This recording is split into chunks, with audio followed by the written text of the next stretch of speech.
afternoon. I do call this meeting to order. This is a special called meeting for Commission and Flock, the Sheriff's Office, and for the audience to listen. I do want to say to the audience at the beginning, this is an informational meeting. No votes are taken here. We're just compiling information. I am asking the people in the audience to please be respectful. No interruptions. If there is an interruption, I will have you leave the room because we are doing county business to obtain the information that we need to best represent the county. So, let's go ahead and just do a roll call. Commissioner Rawls? Present. Commissioner Durrett? Present. Commissioner Oster here. Commissioner Jackson? Here. Commissioner Russell? Here. Commissioner Hill? Here. Commissioner Lee? Here. Commissioner Thompson? Here. Commissioner Fox? Commissioner Jay? And Commissioner Frazier. Present. All right, so who would like to start? Point Hugh, would you? of order. Yes. Can we say the Pledge of Allegiance? Oh, yes, I'm sorry. Would you like to lead it? Okay, perfect. If everybody will stand, please, if you're able. To the flag of the United States of America and to the republic for which it stands, one nation, under God, indivisible, with liberty and justice for all.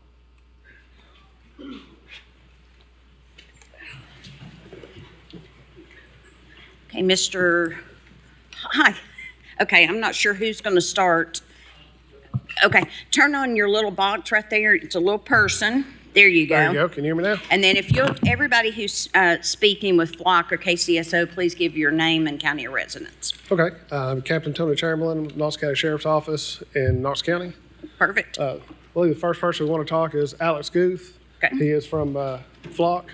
All right. And got a few slides and presentation to show you. Okay, thank you so much.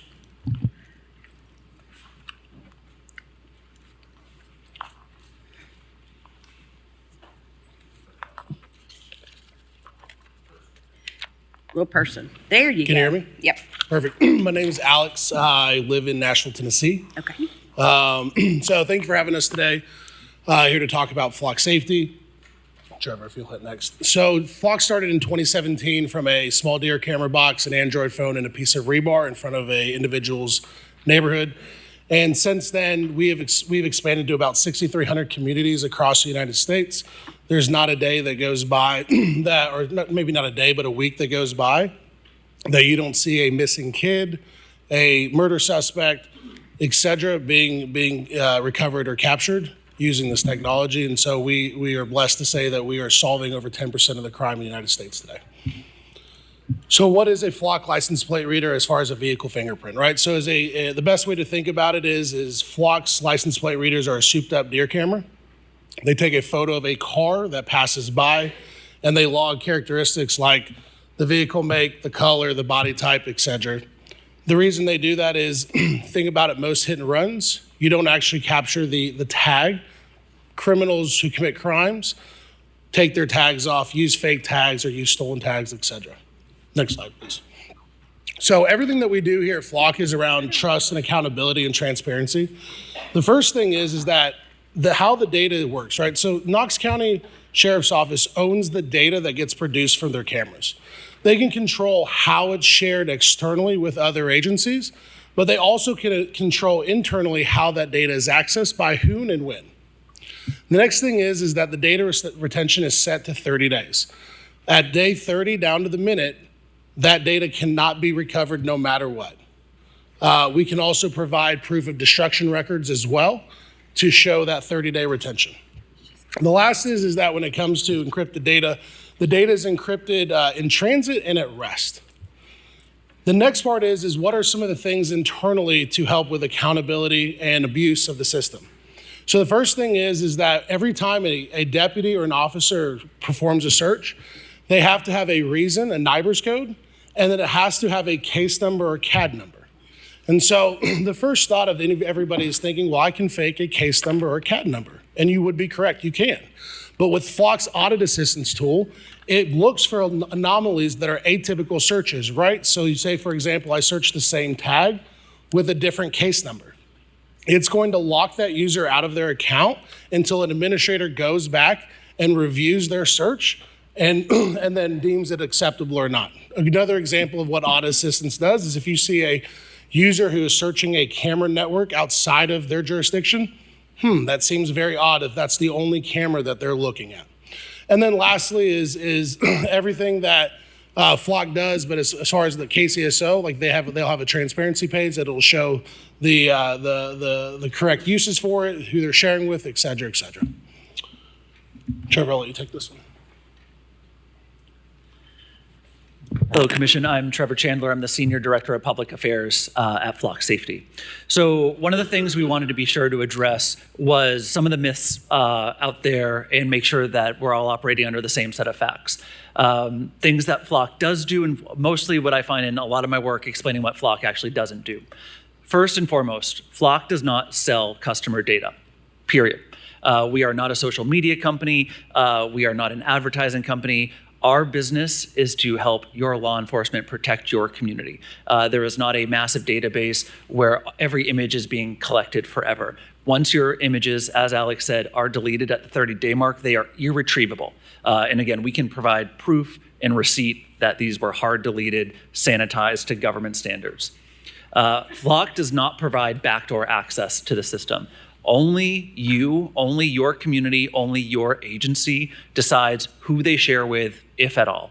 Some agencies choose to share nationwide in the event there is a missing person. Some communities don't choose to share and keep it in-house. Some choose to share with their region, their state, or their surrounding states based on organized crime, according to the priorities of their communities. That is solely your decision. Flock does not provide any additional access. You decide. That includes federal sharing relationships. We have a 3-gated system to ensure that no federal agency has access to your system unless it is in accordance with your laws and values. And I'm happy to go into that further. Additionally, no Flock product utilizes facial recognition. Again, this is about vehicles, not people. The Flock LPR cameras, they don't capture names or date of birth. They only capture the images of the vehicles for the best image of the rear of the vehicle. These are not red light cameras. They do not put out citations. They are not speed cameras. And courts across the country have found that they do not violate the Fourth Amendment. They cannot create a pattern of life similar to the phone in your pocket. So next slide, please. Another myth, and these both go together, that LPRs can track someone everywhere they go. So we hear, I don't want someone to know when I go to the supermarket. I don't want someone to know when I go to church or go to the hospital. The great thing about license plate readers is they can't do that. And that goes into the second myth about the Fourth Amendment. This is something that's incredibly important. The Fourth Amendment questions are incredibly important questions. And they have been asked numerous times in courts across the country, both liberal courts and conservative courts, which have all unanimously found that stationary license plate readers do not violate the Fourth Amendment because they take a point-in-time image of a vehicle and they do not track, as your cell phone does, your everyday movements. This has been challenged in cities that have few license plate reader cameras. It's been challenged in cities that have a significant number of license plate reader cameras. And to date, the courts have found unanimously that this does not create a pattern of life where you can track someone everywhere they go, and it does not reach the requirements of the Fourth Amendment for a warrant. Next slide, please. Next slide, please. Again, worth reiterating multiple times. Flock does not sell your data, and Flock does not compile your data into a national pool. What happens is when you start your license plate reader program, it starts closed. You and your community and your agency are the only ones who decide how far you want to share up, how much data you want to retain. Some cities and counties like your own retain for 30 days. Some do it longer, some do it shorter. That is not Flock's decision. Your agency and your community decides on your data retention and your sharing relationships based on your laws and values, not Flock. And there's another myth out there that LPRs don't have a impact on crime. There was actually just a study that was released today showing an 11% that LPRs result in at least an 11% reduction in auto theft. And we have examples from across the country, including in Mount Juliet, and the reduction in their crime utilizing license plate readers versus Nashville. We have examples where the mayor of San Francisco has credited license plate readers and Flock technology with a 40% reduction in auto theft, along with a 40% increase in clearance of those auto thefts that still happen. Same in San Diego, Mayor Todd Gloria has said license plate readers have been significant there. We've also seen 30% of homicides in both Oakland and San Diego being solved with license plate readers. As many of you likely know, across the country, it's about a coin flip as to whether or not a homicide gets solved. It's even worse if you're trying to solve a hit and run. If you have a child that's hit by a vehicle, sometimes you maybe have a 1 in 10 chance of finding who that person who hit that child is. When cities have license plate readers, they're seeing over 50-60% clearance rates of hit and runs. Next slide, please. And that's what we have when we're really grateful for the opportunity to answer all your questions and be here today. Thank you. Thank you.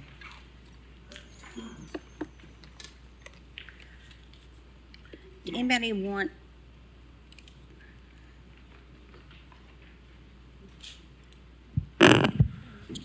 At this time, would the commission like, you may open it up for the commissioners to ask questions, then our group of people back here, whoever it needs to go to, we can get them up here. Yep. I think that would be great. First commissioner is Commissioner Lee. Thank you, Madam Chair. Yes, I have several comments if the person from Flock would care to come back. Did you reach out to the county commissioners on this? Because I've heard that some people got a phone call. Yes, ma'am. Okay, I wasn't contacted by Flock. Is there any reason I wasn't I contacted? don't think they were contacted by Flock. I believe Kim Glenn sent out an invitation to the county commissioners. Now, who she sent that to and all that, I'm not privy to. Okay, I didn't get that So, invitation. again, I greatly apologize. And I was curious because Mr. Houston Havassy said he was going to be addressing the commission. Is he not going to be here today? No, ma'am. Is he no longer with the sheriff's department? That is correct. Okay. Is he working for the county, Knox County? I believe so. Okay. Did he take a position as the clerk and a master for Knox County? I believe it did. Okay. I did want to say that I disagree with your conclusion that the Flock doesn't violate the Fourth Amendment. I believe that it does violate the search and seizure. No. And I've been reading extensively about cities and counties all over the country are canceling their Flock contracts. You want to address that?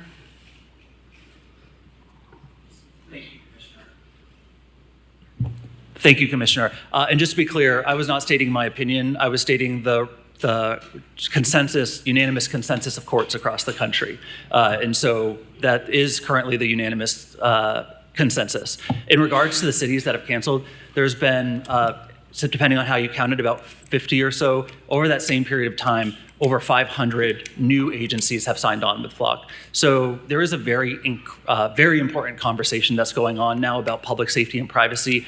Some cities are reevaluating what that balance looks like for them, which is completely their right.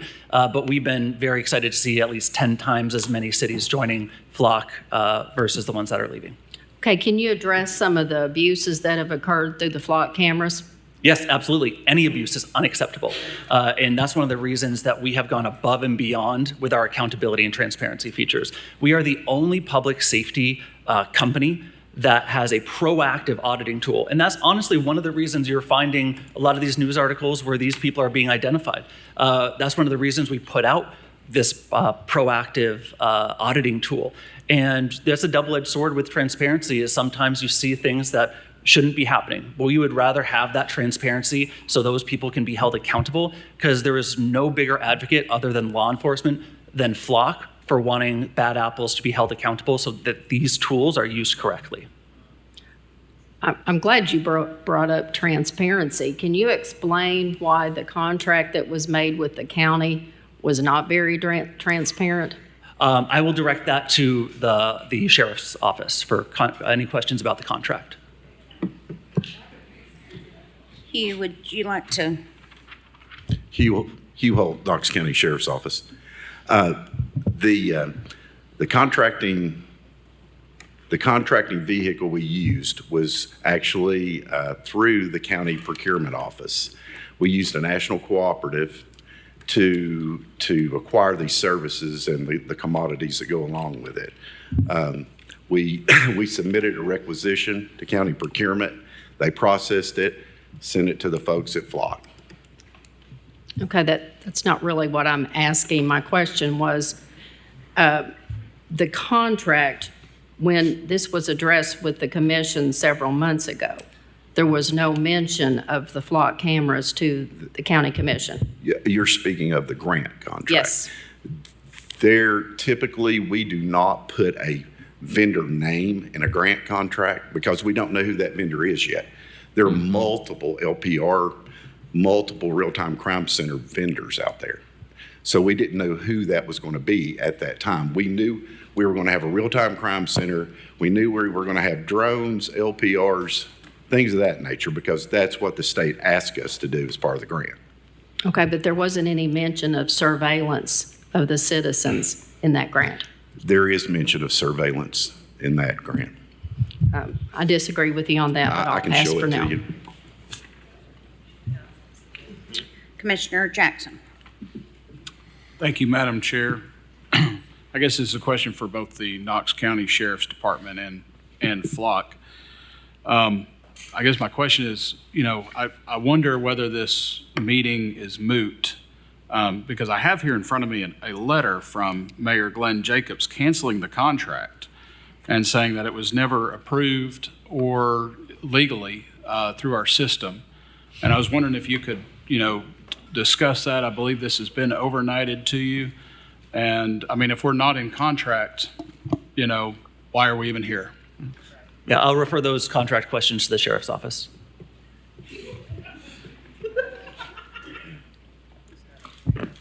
Commissioner Jackson, I have not seen that letter, but the agreement with Flock was initiated through county procurement under the mayor's office. They issued a purchase order. They accepted the purchase order, and the commodities and services were delivered. This agreement we're speaking of is almost to its fruition when it comes to the expenditure side of it. Are there liquidated damages in the contract for cancellation? I can't speak to that, but I can pull it and look at it. I can defer to our law department. We no longer have a legal team right now at the sheriff's office. That will change on September 1st, but. Sure. Well, I'm just, curious about this because I've done some research on this, and, Mayor Jacobs and the county law director are arguing that these contracts exceeded $100,000 in total, and that requires the county commission to approve it. That was a prior agreement from 2020 that contract was canceled. All of these cameras, all these services have been bundled into that one agreement of $800,000. So all those prior ones Yes, are now in part of the new one. $800,000. Yes, sir. Okay. That contract is- was, I think it was canceled in late 2024. And what does the contract state as far as ongoing maintenance costs? That will be handled in the subsequent years of the agreement, which would be covered under the sheriff's office operating budget. So has that contract already been signed? No, sir, there is no contract past this first transaction. So who owns the cameras? legally? Flock owns the cameras. And we lease. We own the data. We own the data. Yes. Flock owns the cameras and the poles, and we lease them. Is there a residual value that we buy them at the end of a lease, or is it just they stay Flock property of Flock? I will defer to Flock on that because I don't have that agreement in front of me, but I believe those cameras, that equipment belongs to Flock. And subsequently, like if there's any damage to that equipment, like I think we've got close to $100,000 worth of camera damage right now, Flock has to eat that. Okay. That's all the contract questions I had. Commissioner Jane? Thank you, Madam Chair. Can I ask, who is here representing Knox County Sheriff's Office right now?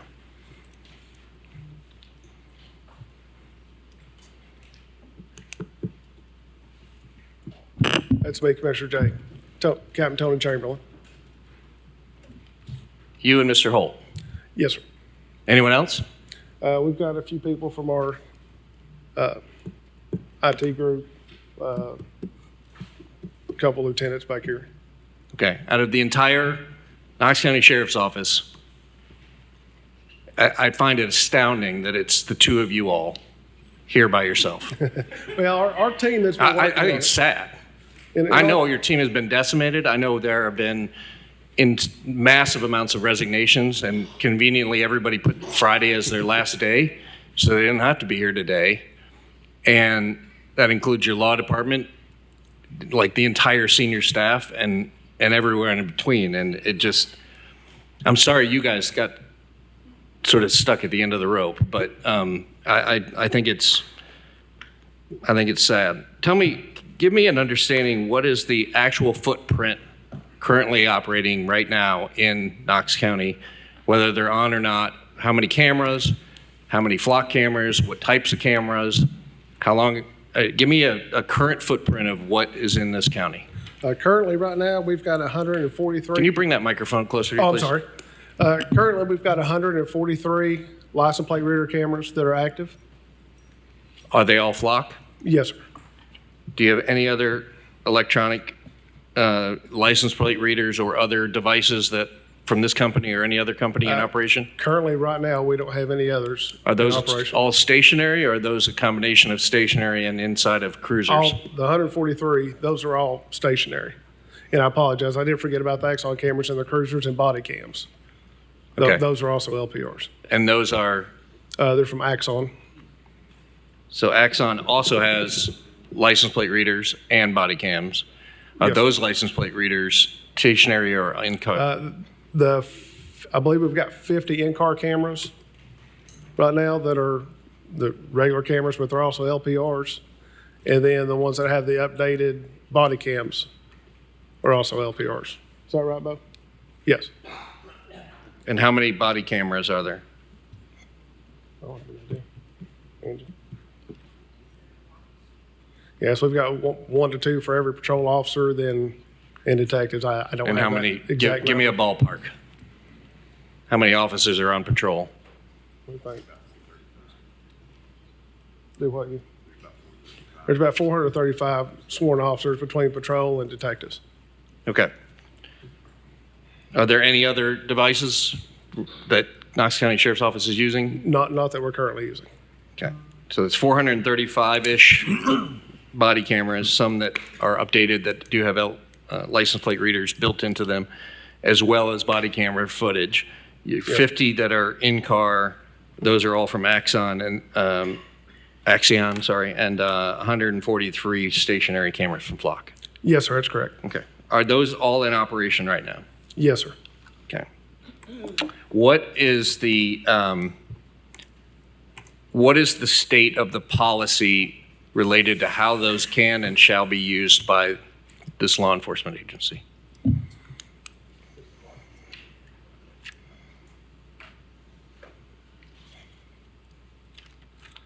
So currently, we have two general orders. One is for the use of the automated license plate readers, and the second general order is for the use of the body cams that have been in place. What is the process? Who have those been approved by, and what is the process? Have they both been approved by somebody? Yes, sir. They've both been approved by Sheriff Spangler. I know our LPR general order came out in 2020, which was approved by Sheriff Spangler and updated in 25. And the body cam general order, it was approved by Sheriff Spangler when they updated them in 25, but I don't know when it initially came into play. And do the general orders have full and detailed policies of who can access what data, how can they be used? Yes. And have those policies been published and are available? All of our officers that have them, when a new general order comes out, they have to go online and check that they've read it. So there's checks and balances to make sure that they've been delivered and read. Okay. And tell me about the headquarters. What was the acronym you gave, the new crime The center? New real-time crime center, the ARC. ARC, okay, yeah. And do you have policies around that as well?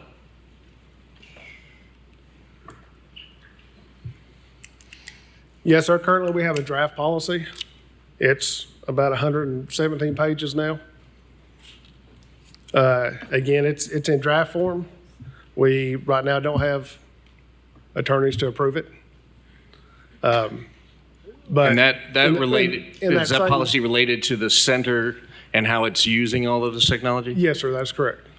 And currently, the real-time crime center is not opened yet. We don't have anybody staffing a real-time crime center. Okay. So that's why the policy is still in draft form, and we won't have anybody staffing it until the policy's been approved by our attorneys and incoming Sheriff Gibson. And is that center connected to the grant that was in question, as Commissioner Thompson brought up, the one that happened in November of 2025? Was that grant for the application of the center? Yes, sir. So why wasn't that policy drafted and approved in advance of asking for money to support that facility? Until you get everything together, all the technology together, what you're going to have, what you're going to be using, you really don't know how it's going to look until you put it together. So we know what equipment we have. We know what systems we're going to be using. So all that is in the policy. We could have written a policy before, said, use all this stuff, then when we got it, what we don't have, we could just chuck those pages in the trash.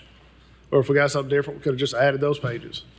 I mean, I guess I'm wondering why you didn't put those policies together in advance of asking for money to set up the system. It seems like a little bit after the fact. To be completely honest with you, I was not part of those conversations. Okay. I didn't become part of the conversation until mid-May. I just have, I'm going to reserve some other questions for later, but I just had a procurement question for Mr. Holt, please, before I finish.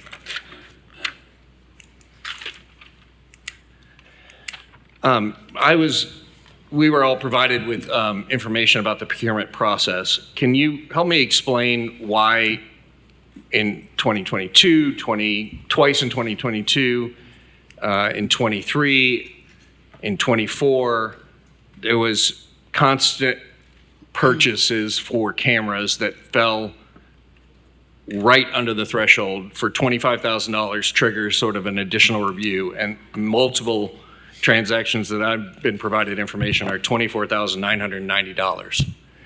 Well, what I would say, and I could defer to Flock for this, but that's what it cost. So the The, same 10 cameras in 22 Yeah. cost And- exactly the same in 24. And this guy from Flock will tell you the cameras hadn't changed since 2020. But again, I would defer to Flock about their pricing structure.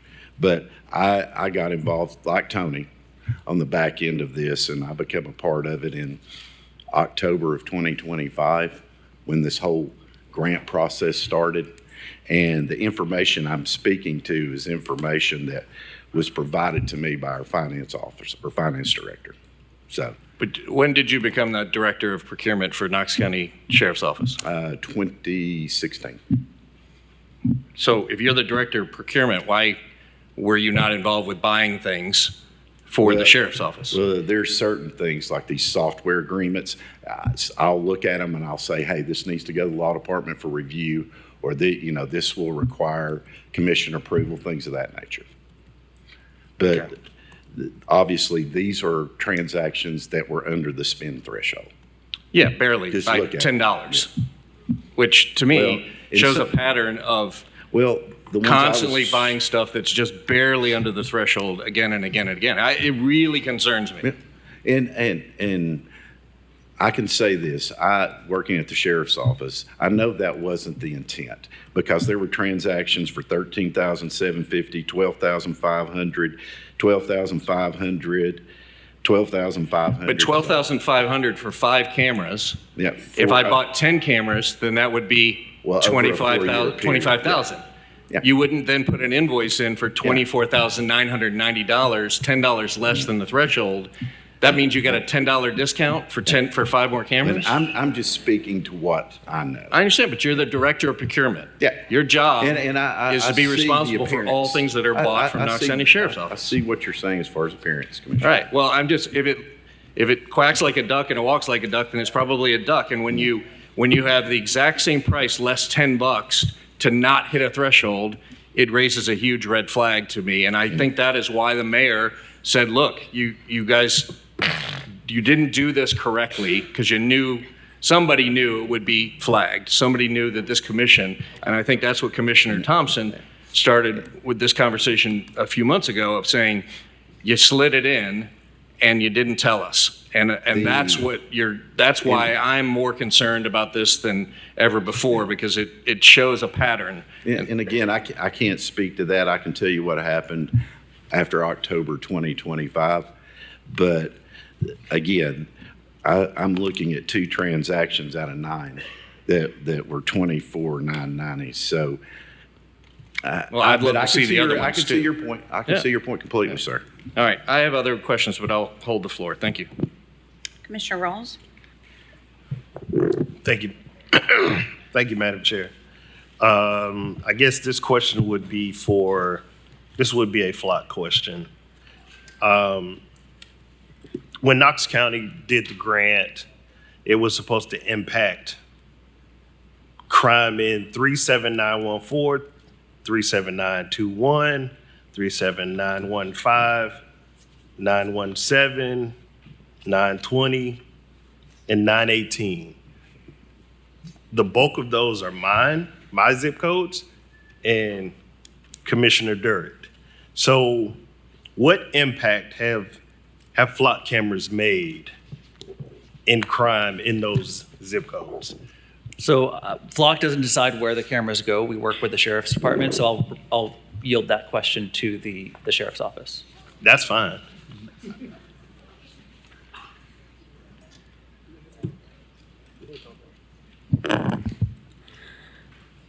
Commissioner, some of those stats right now, I don't have readily available.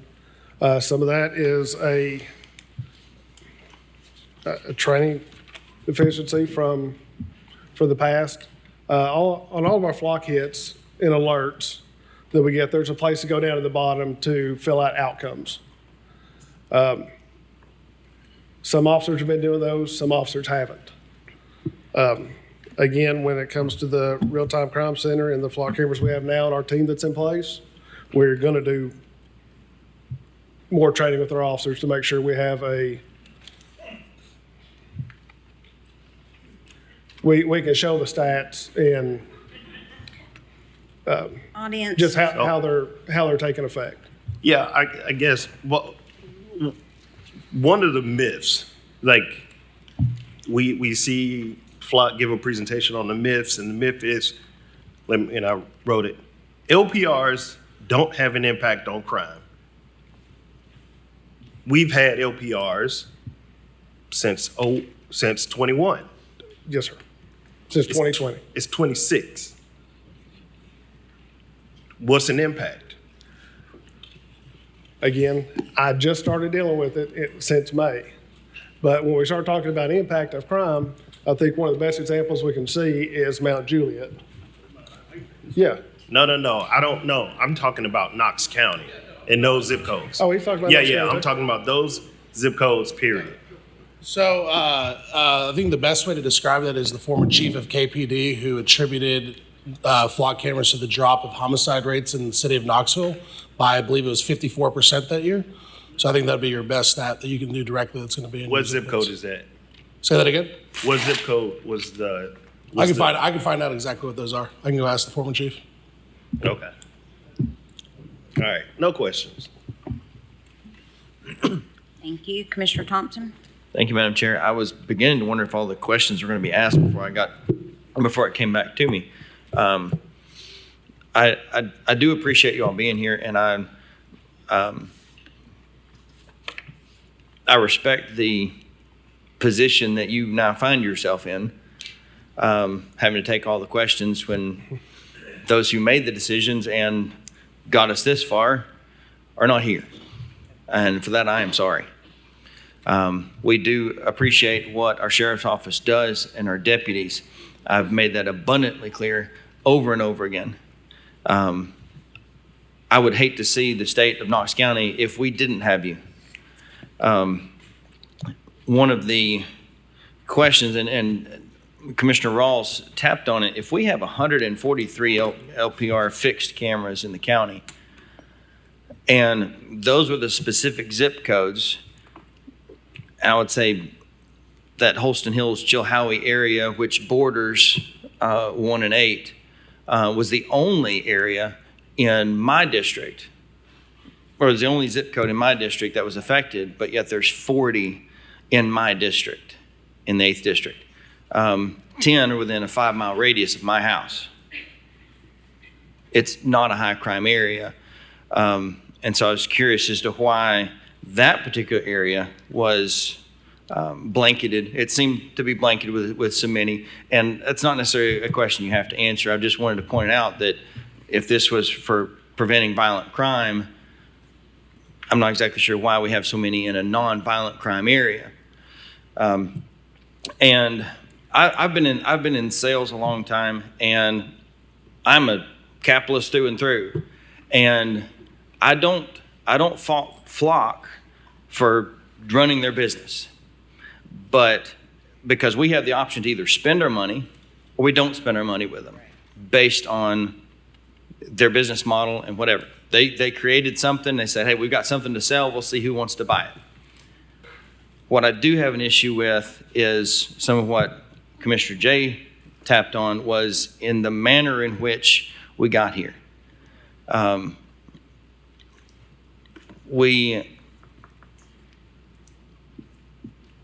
had a contract that started back in early 2020, 21, and that contract was referenced multiple times, and yes, it fell below the threshold that needed mayor approval, and it was the same contract that was referenced over and over again until we hit this one.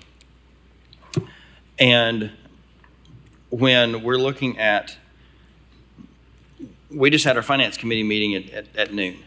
And so we're looking at how are we spending the very tight taxpayer dollars that we have on a very thin budget. And we have a gift, I'm going to call it a gift, from the state of Tennessee of a little over $1.5 million. And there was a laundry list of things we could have spent money on. So my first question is there any money that has been spent on anything other than this technology and the virtual crime center?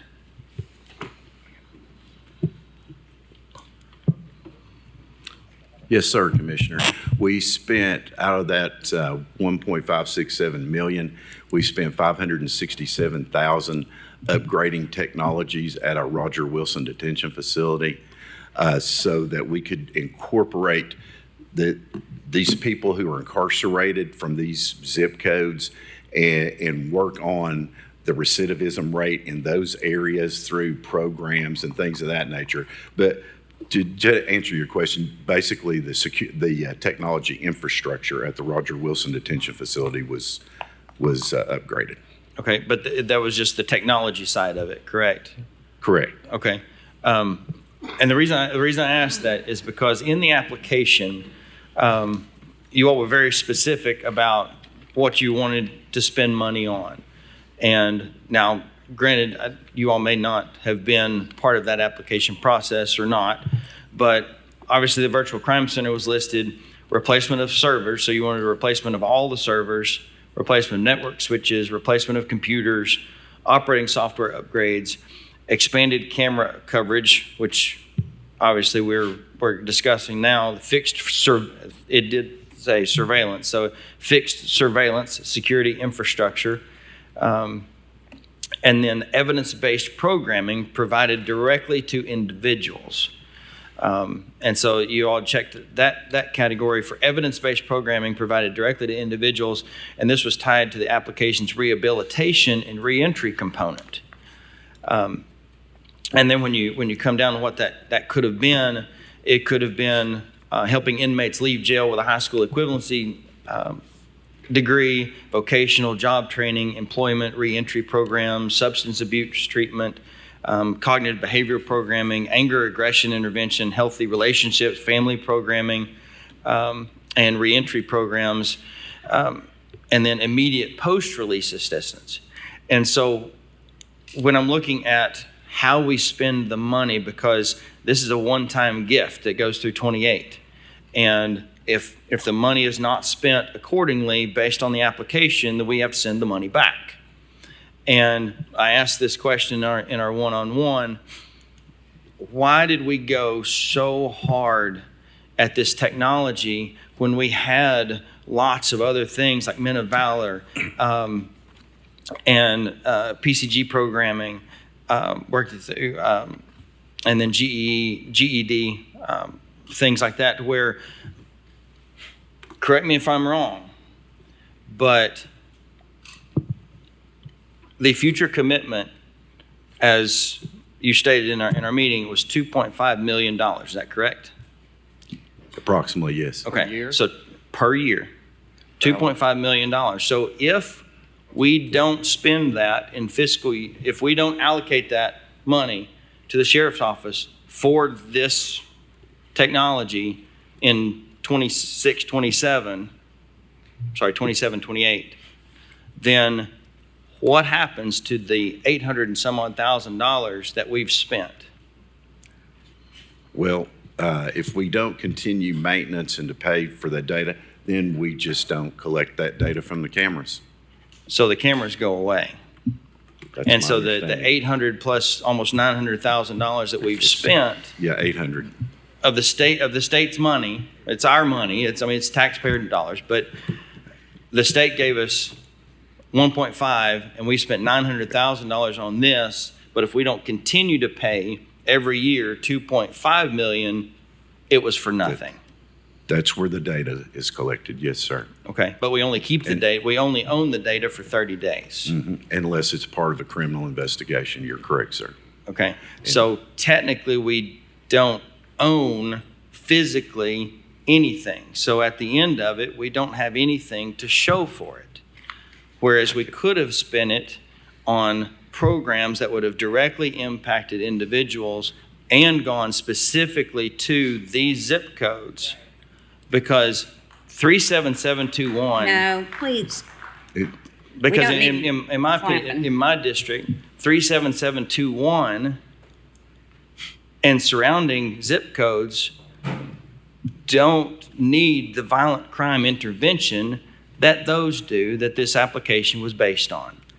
And that's where I'm at, and it's all of Knox County's money that's having to make this up, and it's a continual unfunded, unplanned for, because we didn't see it coming, kind of put our back against the wall saying, well, now what are you going to do? You're going to put the public safety at risk because you're not going to spend another $2.5 million? Well, where's it going to come from? Commissioner, you're probably talking to the wrong person. I know. I didn't come realize up with that. The I realize technology that- plan, yeah. that wasn't me. I realize that the two of you, you're here, and I appreciate you being here, but I think that's the position we're in, understand. in serving the people of the county and being good stewards of and balancing their safety, which is what you all do an exceptional job of. And I don't blame you for wanting a technology like this, because heck, if your job is protecting all the people,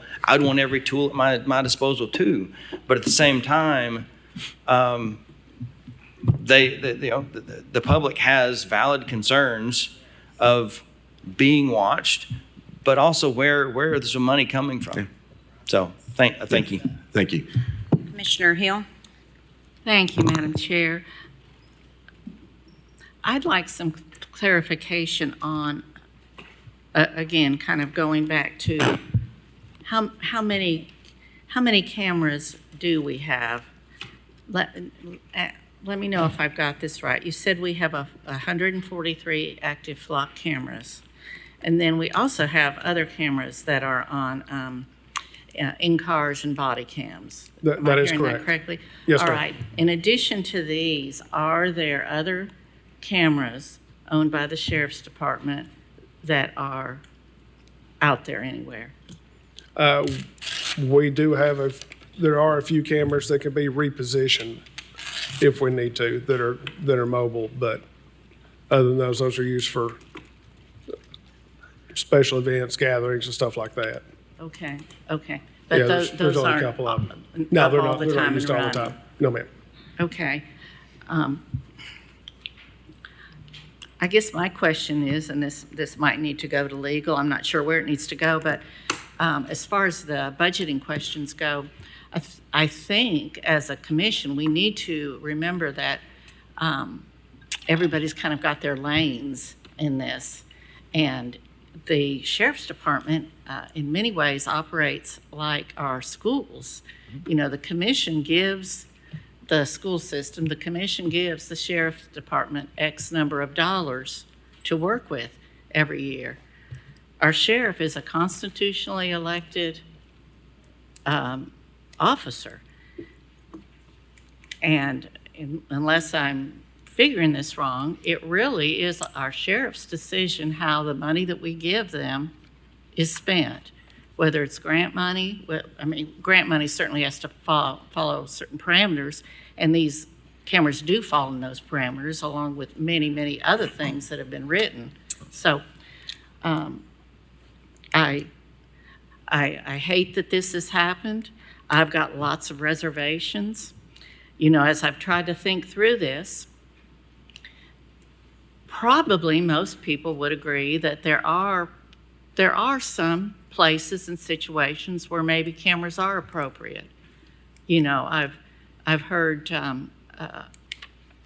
places like maybe around our schools where there could tend to be more high-risk activities that could occur, especially involving people, not necessarily personal property.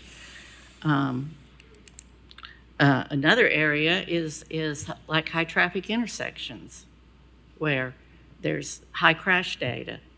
And so to have the advantage perhaps of a camera there could in fact be something that was very beneficial to the whole community. And this last one I'm mentioning, which is, as I understand, if I'm looking at this agreement correctly, is that there are flock cameras up at our solid waste facilities. In Knox County, you all probably know, we've got several solid waste facilities, and I do know for a long time there was a real problem with people coming to these facilities, and when they were closed, they dumped their garbage, dumped their trash at the gates.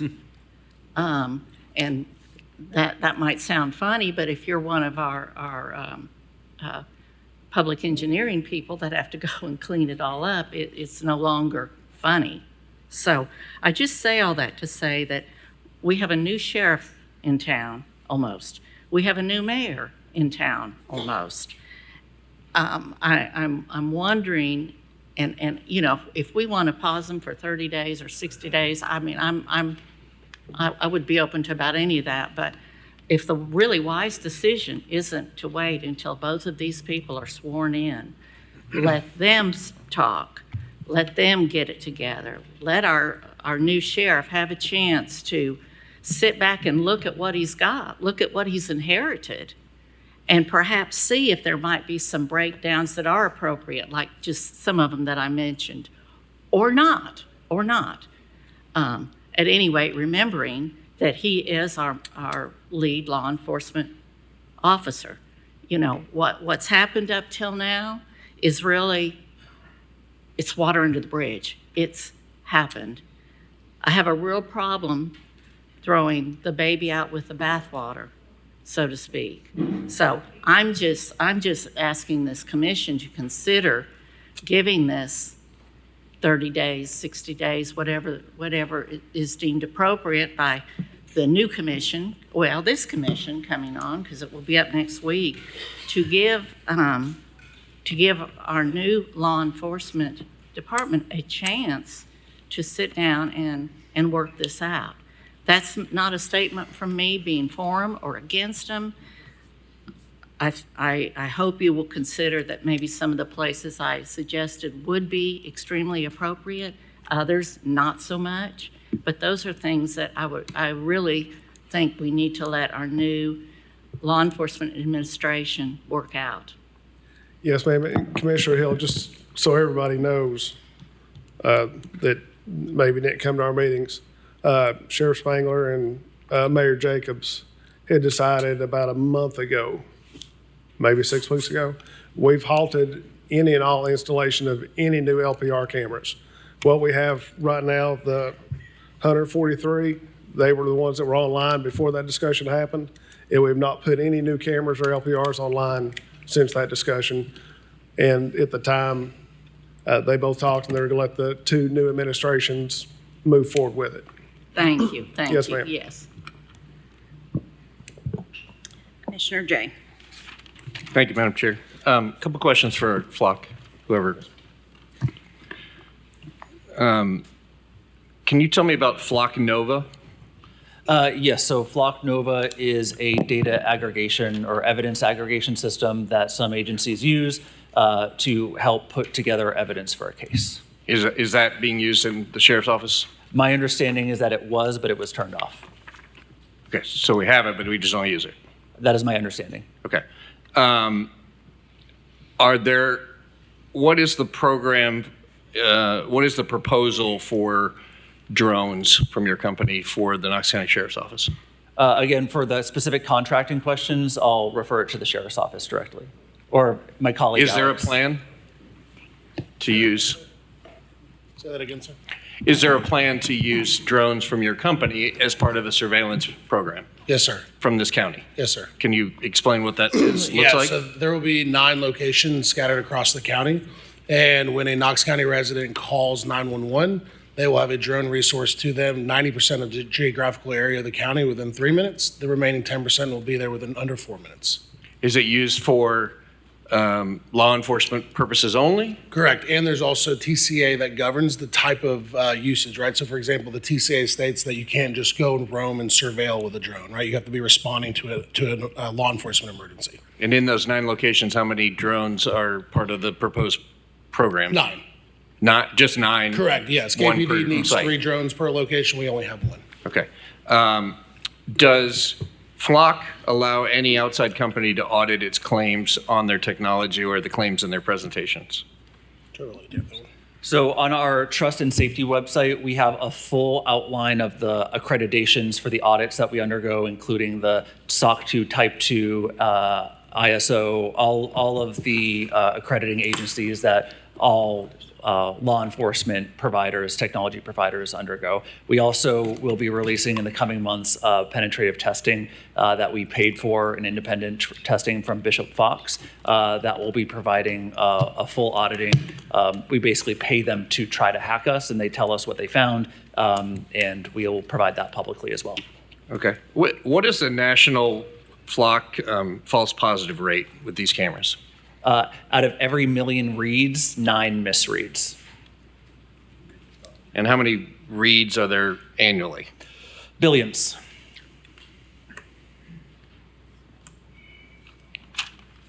Okay. For Sheriff's Office, thank you, sir. Who decided where these cameras were going to be placed? The ones that have already been placed for Yeah, Auto with Map the Fire, 143 that are currently, who decided where they should go? that was people prior to us taking over the project. Okay. Do you, Yeah. like, is it a department? Is it a person? Is it a task force? I believe there were two or three people that got together and looked at the crime data and came up with the locations for them. Okay, so those, Commissioner Rawls, to his question, those have been around for the last 6 years. Does anybody have any data as to the effectiveness or the correlating crime rate in those areas that they picked to begin with? I have not seen that data. Okay, you're not aware that there is any comparison or tracking data? Is anybody? Okay. No. So somebody. The only data we have from the use of flock cameras are the ones when officers actually go on there, on their hits, to go to the bottom of the page and fill that out as far But as in outcomes. 6 years, you're not aware of anybody actually analyzing the data that they supposedly sir. used to place the cameras in the first place to see were they effective? No, sir, I'm not. Thank you. I'll reserve some more questions till later. If I may, Madam Chair, to Commissioner Jay's question, the information that I've been given on the zip codes says that the jurisdictions were based on the highest number of homicides over a 5-year period from 2018 to 2022, based on crime insight data from TBI, CJIS Division Statistical Analysis Center. So I can't speak to what the sheriff has or hasn't done, but that probably would be the division that would have. Unless I've been mistaken, I have not received that information, so unless it just got passed around, and I'd love to see a copy. It's the one that we were given during our individual meetings that lists the zip codes in the state. So that, All right, I'll look back through my those zip codes were chosen from that analysis, which was a statewide analysis, just an FYI. Commissioner Jackson? Thank you, Madam Chair. Like Commissioner Jay, I'm kind of taking these subject at a time, but this is just about how the system works. I've got some questions. So I took a tour of KPD system. They claim that their system is a closed system. Is ours a closed or an open system? Ours will be a closed system. It is, or It is, yes. current today? It is, yes. So Only members of our agency can access it. okay. So if somebody in, Shreveport, Louisiana is looking for a car and they plug it in, would it come up on the Flock database today? Yes. If So we it's, have an agreement with. so it's an open system? We call it closed though, right? Yeah, we just share with other law enforcement. Okay, so it's So open. it is closed, just like the crime information, just like Okay, NCIC. but it's an open system outside of KCSO, correct? if we give those people permission. They have to request permission, we have to give them permission.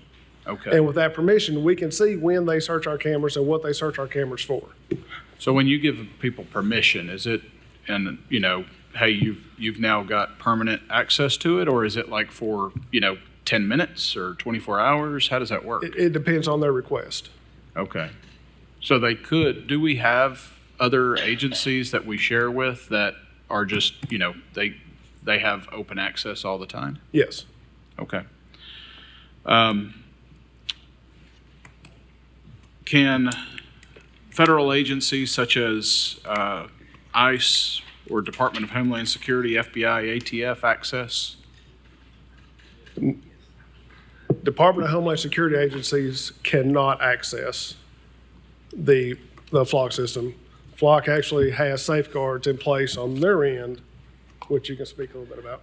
Yeah, just to clarify, Flock does not have a contract with ICE or any agency under DHS currently. What we have put in place to ensure that only agencies who want to have that sharing relationship can is a 3-gated process. The first gate is that agency needs to indicate that they are first willing to have those sorts of sharing relationships. Up until then, a request can't even come. One of our customers is the United States Postal Inspection Service or a national park. So that national park couldn't even make that request if they haven't opted into receiving a request. And who makes that decision for Knox County? For that, it's our system administrator, which is going to be one of either myself, Lieutenant Daniels, Lieutenant Cheatham. So whoever is the systems administrator could, individually make a determination and say, I want to share with this agency, correct? Correct. Okay. Do we currently share with any federal agencies or have any agreements with any for sharing? Not that I'm aware of. Oh, yeah, Tennessee Valley Authority, TVA we do. Okay. And what would TVA be searching for? I'm guessing looking around their power plants and stuff. What TVA? I'm sorry, FBI, Knoxville. FBI Knoxville. And TVA does have flock cameras also. Could another agency such as ICE go through one of the other agencies that has open access to our system, such as the FBI, to search for data? They would have to get the FBI to search for it. The FBI cannot give them permission to search in our system Okay. or to search our cameras. I'm kind of bouncing around my questions here. This is interesting. This is kind of like a question about the cameras themselves. Can the flock cameras access Bluetooth, Wi-Fi, RFID, or cell phone signals? No, this is one of the latest myths going out around TikTok and YouTube. This is in reference to a different technology company. This is not something that flock cameras do. Yeah, I think I read about that. There's another camera system out Yes. there that can actually access our phones as we walk by. Yes, that is not flock. That is not flock. Correct. Do any of your cameras have that ability? No. Okay. So when a flock camera takes a photo, what is the process of that electronic image get to KCSO? Does it come directly from the camera to KCSO, or does it go to flock and then come back to KCSO? Thank you for the question. So what happens is the image is taken, it is then encrypted at rest and in transit. It is stored in the cloud, in an encrypted cloud, a protected cloud, and then it is retained for the period of time, in this case 30 days. And during those 30 days, it is accessible to KCSO. If they find a piece of evidence, they can then download it onto their evidence system where it is kept according to their evidence standards. Anything that is not utilized and downloaded by the sheriff's office for evidence is then hard deleted.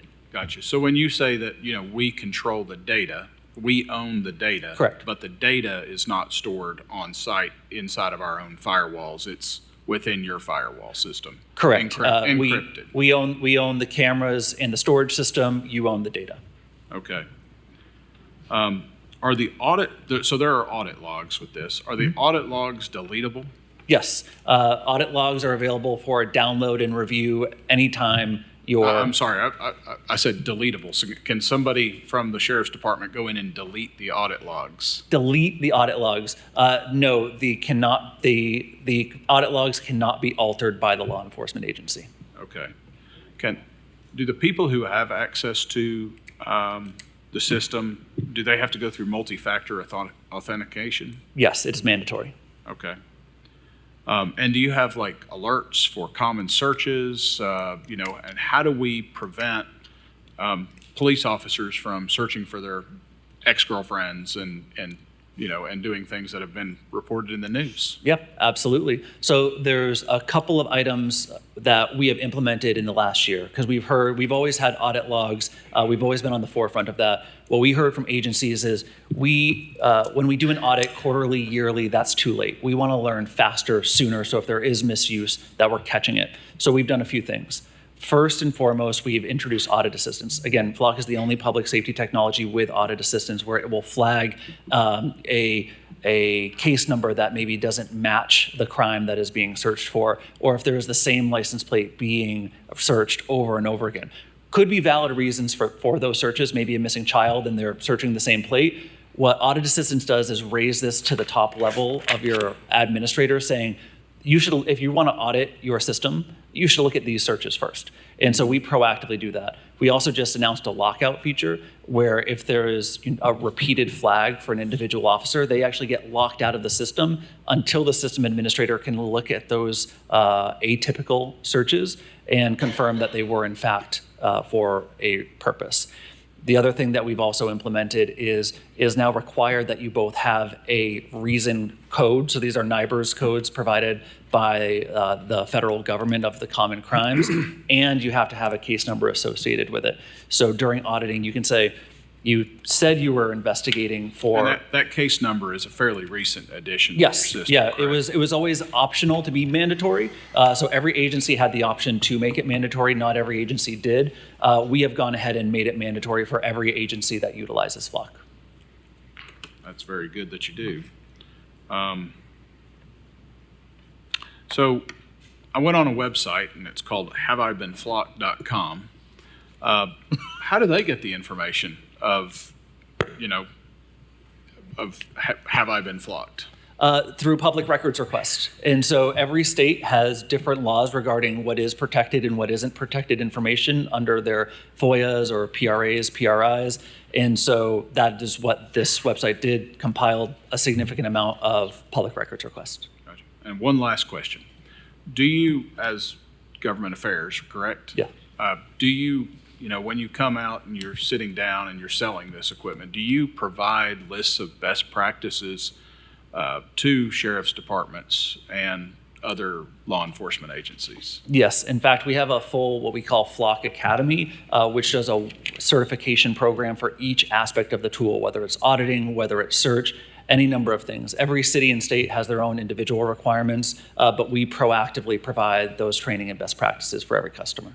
Thank you very much. Not a question, just a concern that I would just wanted to say is that, I think that this open system is very concerning to me.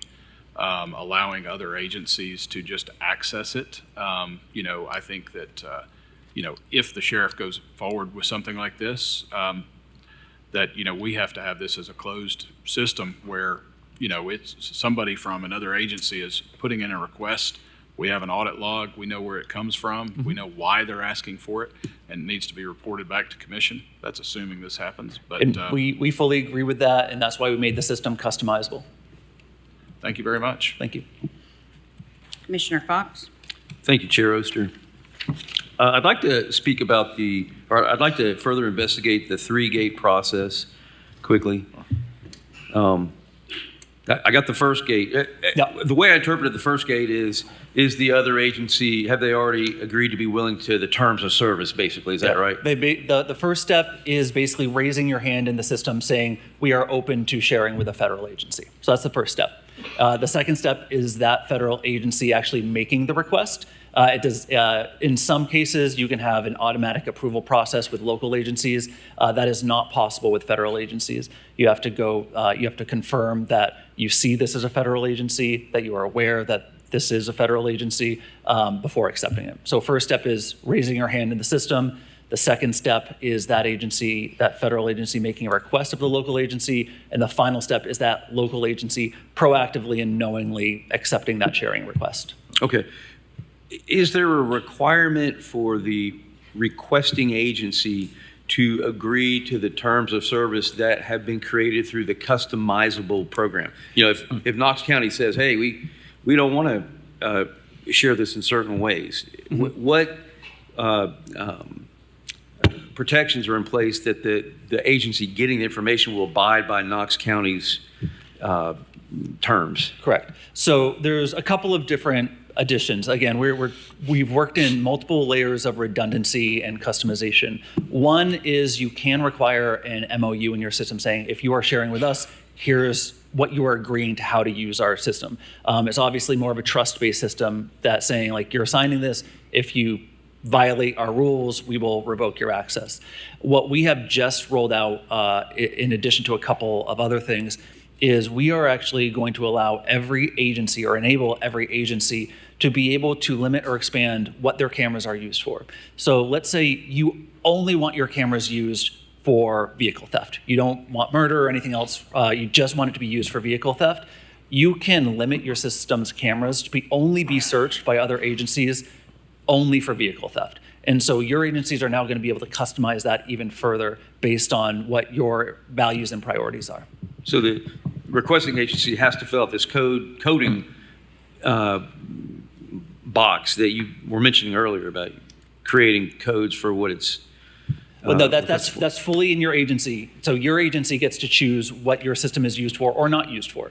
Okay. So if you want anything, let's say you only want your system used for felonies, you can uncheck every box for a misdemeanor. So the only searches that will ever hit your system with the people you share with, even if they try to search, they put it in their search, they're sharing with you, they have that sharing, one-to-one sharing relationship. Even if they have that one-to-one sharing relationship and they search for a misdemeanor, it won't hit your cameras. How many, when a picture is taken, how many points of data are collected from a picture? Now, I know it's like license plate, obviously, but color, truck, type of vehicle, et cetera. Yeah, make, color, distinguishing features such as roof racks, and as well as obviously the time, location, and direction. Oh, one question I had, and I certainly appreciate both your presences today. At one point, I heard that the CEO might be showing up. He didn't make it, obviously, so I just was going to ask you. Yeah, I believe there was a miscommunication on that. I and Alex are happy to arrange one-on-one meetings with all of you and our CEO. I'm not sure how that miscommunication happened, but again, happy to make him available to all the commissioners. Okay, thank you. What is Flock Nova? I think that one escaped me. I'd just like to know a little bit more about that particular aspect of Flock. Flock Nova. Yeah. So if you think of your law enforcement agencies going back to several decades, you have filing cabinets and filing cabinets and filing cabinets of evidence that could be useful in a crime, cold cases, all of these things. What Flock Nova does is makes that all accessible to your law enforcement officers to put together a case on a single pane of glass. So if you have records from a cold case murder or missing person 10 years ago, and you just got a new piece of evidence, you can utilize this in a much more effective way to compile a case with utilizing the evidence that the agency already has. These may be some questions for Alex, if I'm not sure. But how many, I'd like to refer these as road monitoring cameras. And the reason why is that there are so many different categories of them. And LPR is just one category. So how many companies are involved in retailing and maintaining road monitoring cameras? You want to take this one? As far as license plate reader companies, there's about 20 plus. But if you're looking at live cameras, as far as monitoring roads, hundreds. I mean, you go on Amazon, you can buy any kind of camera you want. Okay. At that point. And can you describe the different categories? I mean, you kind of done it already, but you have the license plate readers, which are just single photos, which is that's what Flock does. Is that right? Correct. Yes, sir. You have video recording road monitoring cameras. Correct. Flock doesn't do that. So we have pan tilt zoom cameras that can be at an intersection. Like that would be, you'd see, driving through town for like a hit and run kind of thing. So yes, we do have those, yes. Okay. Those are not what we're talking about today. Correct. Yeah, those do not read license plates, and neither systems both do facial recognition either. Okay. Then you have this new brand of or type of camera that actually will grab electronic data from a vehicle passing by. Is that right? Not us. That's a No, company not called, you. I'm saying there correct. are companies that do that There's kind a company called Leonardo/LSAG that provides that technology. Is that what Signal Trace does as That's well? what Signal Trace is, yes, sir. Okay. So there are a number of companies that do that. Only one, and that's Leonardo/LSAG. But they're all, for some reason, called Flock cameras. Okay. But that's kind of like a Kleenex problem or a Coke problem. People call every soft drink under the world Coke or every type of tissue paper Kleenex, but really there are multiple brands of tissue paper, there are multiple brands of soft drinks, but they're all kind of just out of convenience called Kleenex. And so that's what's going on right now. All these different types of systems are just being called flock cameras. Is that right? Yes, sir. Okay. Now, are there some of these companies that do these other types of systems? Do they sell data? Yes, sir. Okay. Do you know some off the top of your head that sell? Yeah, data? Motorola. Okay. Yep. They're on the state contract, actually. You mean with the state of Tennessee? It is, yes, sir. Do they have road monitoring cameras for state highways? They're kind of the original license plate reader company. Okay. In the space. They've been making license plate readers for 10 plus years at least. But that's not a practice that Flock engages in. No. Oh, are there road monitoring cameras on state highways at this time? As far as just like live cameras? Yes. Yes, sir. T-Dot SmartWay cameras, anybody can log in and view those. Okay. Can you draw a distinction between the way your company does business and some of those cameras right there? The biggest thing that I will say when it comes to live cameras is more of the position that Flock has taken. We will never get into the facial recognition space. We never have, we never will as a company. Other vendors cannot say the same thing.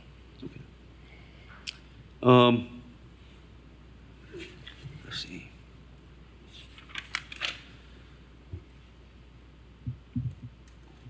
Have there been, can you give an example? Commissioner Jackson was talking about features to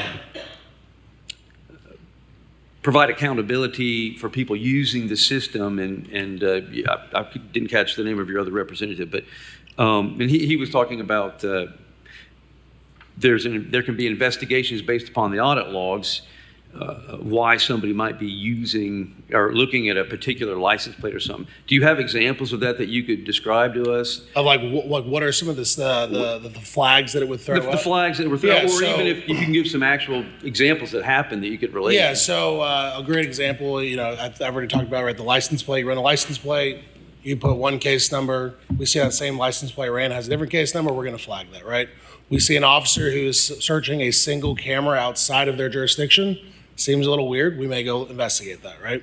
Or if an officer searches the same tag over numerous amounts of time, right? So say in January I ran this tag, but I also ran it in June. And so you'd look at that and say, well, maybe that person is a fugitive manhunt, going after a fugitive from justice, right? That makes sense. But a patrol officer doing that would make no sense. We need to go investigate that even more. Right. Have you had examples of people looking at the same tag like every day and it'd be legitimate? It will, like even not explainable, I guess, maybe. And not explainable? Well, no, explainable, but accidental or something. Yeah, actually, there was this is something I was dealing with in Michigan recently. But when the first person logged in, and they ran a tag, they bookmarked. They're like, hey, this is great. We went through our training. They bookmarked it. So every time that they logged into Flock and hit their bookmark, it reran the search every single time they logged in. It flagged, they was investigated, and they were able to corroborate, like, hey, listen, this is a training issue, and they wouldn't fix that issue. And that the reason that was discovered was because of the accountability procedures that Flock has. Correct. Okay. Do you have any comparison with Flock and other camera providers out there with regard to the accountability procedures? We are the only one that provides this. Okay. And Commissioners, I'm going to jump around just a little bit because there's two that have not asked questions yet, and then I will come back and get back in line. So, Thank you, Madam Chair. Commissioner Frazier. Thank you, Madam Chair. Just have some clarifying questions. One, has Flock responded to the mayor's letter dated August 12th? Regarding which letter? Which one are you referring to? The contract termination. The contract termination? We have Yes. not. I don't believe we've received that. It's addressed to Alex Guth, Flock Group Incorporated. How did that letter go somewhere? I don't have possession of that letter. Do we have confirmation that it was received? I don't know, the mayor sent it out from his office. So you're stating on the I live record in you have not seen I this live in letter. Nashville.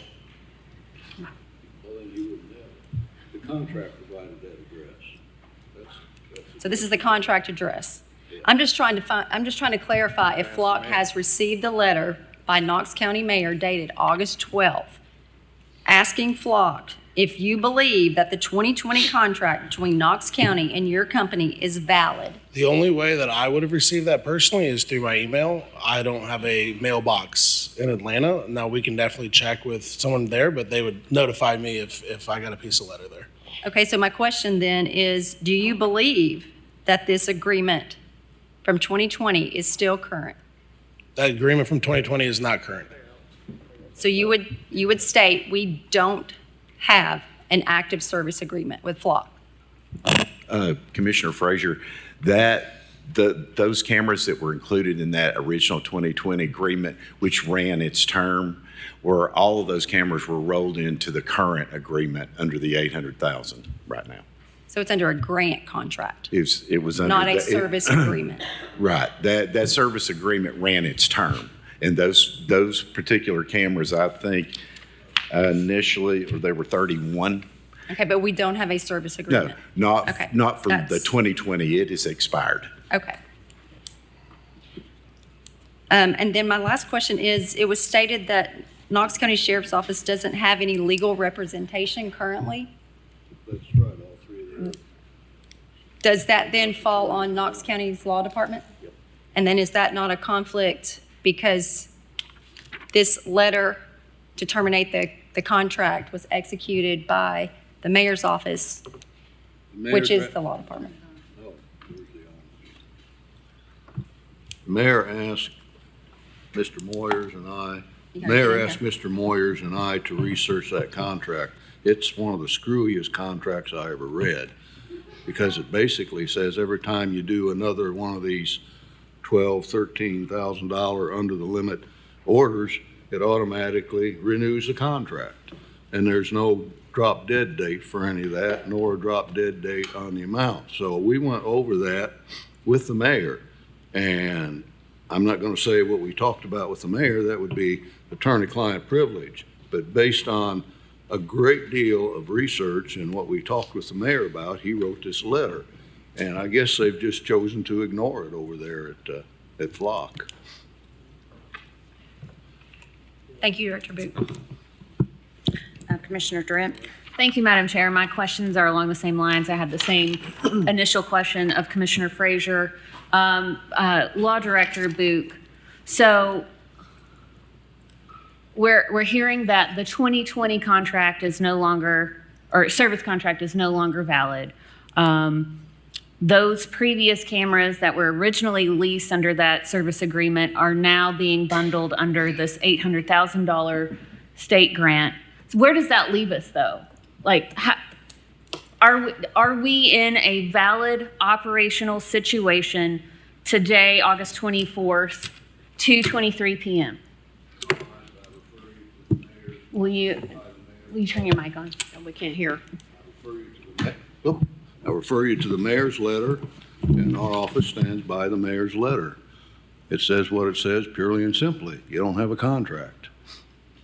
Now, the conflict might come up if there's a lawsuit, because we then become, in some ways, we become a witness, and therefore we've already taken a position for the mayor based on what he says, and it's in this letter. And then if there's a suit by Flock against the county, that's something our office would have to deal with from an ethical point of view.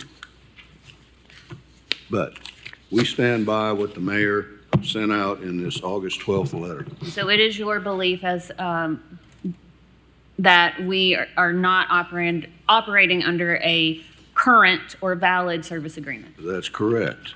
And then as the mayor put in, and even if you disagree with that, it's kind of one of those, oh, by the way, it's got a 30-day period where we can do away with it, so I'm giving you 30 days notice, even though we think that the contract is not valid, because nothing seemed to be followed. And Okay. what I told the mayor is attorney-client privilege, and it's for him to say, go any further with it. But he's right on with this letter. Okay, thank you, Director Book. Switching gears a little, this to KCSO. I know we've talked about it's our data and only KCSO employees have access to that data. Which specific, like what level of KCS employee would have access to that data? And like if it were accessible today, right now, what would that number be? As far as the officers that can access it? Yes. Let's see. What are we at right now? 300. Yeah, we're around 350 officers that have access to it. That would, okay. That would include patrol and detectives. So it's patrol, detectives, and would it be safe to say it's patrol and up? Or would it have, Yes. they have to be part of a certain department? No, it is patrolling up. Okay. So you said approximately 350. And one other thing about the data, sorry, I've written notes on the back of millions of paper. What's the 350 number? The number of employees who would be able to access the system. And I know we're talking about that the data disappears after, is only kept for 30 days, and That's that is KCSO's policy. Well, is that Flock's policy as well? I think. Go ahead. So every agency sets their own policy. Okay. Initially, we had a 30-day default policy, which is what KCSO is under. We've sent for new customers who sign up, put a 7-day default policy. Okay. Among our discussion today, it has come up that that some data can be kept longer than the 30 days if it is involved in an active criminal investigation. What is the end-all, be-all, or can it be accessed forever? I guess my question is, can KCSO download Flock data for use after that 30-day retention, and then how long after that? No. After that 30-day retention, it is hard deleted, irretrievable by either KCSO or Flock. Okay, so it's just, Yeah, unless, and that's the debate that is there around data retention, right? Because if Right. you have a crime that happens 31 days, you Right. lose that evidence. But that's the important conversation that's happening around balancing public safety and privacy is how long do we want that data retention? What crimes do we want to solve? But after that 30-day date, unless it has been downloaded for evidence, it is hard deleted. and when you say downloaded for evidence, how long can that download be kept? Permanently according to your evidence records. So it then goes into an evidence file, I guess, essentially, like we would keep if it was a piece of physical evidence. Yes, it goes. It's held the exact same way as any other piece of evidence that KCSO uses. All right. That's it for now. Thank you. Commissioner Thompson. Thank you, Madam Vice Chair.